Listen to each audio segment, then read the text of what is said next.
Tom, a 4-year-old boy being beaten to death is tragic enough. Now, some people say the child's life could have been saved if a protection agency had done its job. The Department of Children and Family Services is under fire tonight for how it handled the case of Christopher Valdez. WGN's Dan Ponce has been looking into that one. What have you found?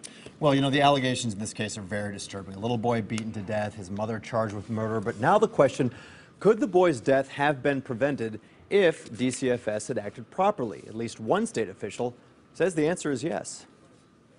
Cook County Public Guardian Robert Harris says the Illinois Department of Children and Family Services failed to protect 4-year-old Christopher Valdez.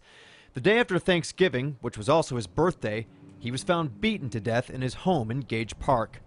The boy's mother, Crystal Valdez, and her boyfriend, Cesar Ruiz, are charged with first-degree murder.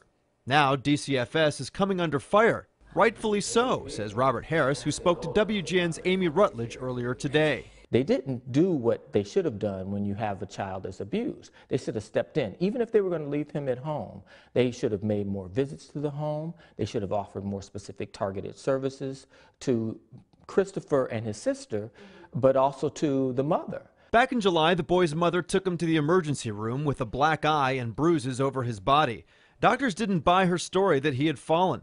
They reported her to DCFS. An investigation was launched, but a month later, DCFS dismissed the case, even though the mother had reportedly admitted she had beaten the boy and admitted she had anger issues.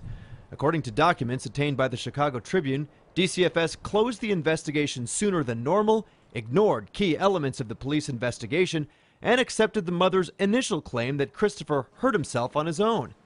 A few months later, the boy was murdered. According to the charges, Ruiz beat Christopher to death while his mother watched.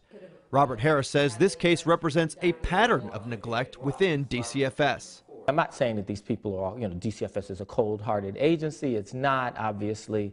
I think there are a lot of good people there, but I think that there is a pattern and a reluctance to really step in and get in and do the tough work that needs to be done. I spoke to DCFS spokesman Ken Marlowe earlier today. He declined our request for an interview, but tells the Chicago Tribune we need to handle each individual investigation properly and take action to protect every child who is in harm's way. He continues, at the same time, we cannot repeat the mistakes of the past and remove children from their families indiscriminately. Tom. All right, Dan Ponce, thanks so much.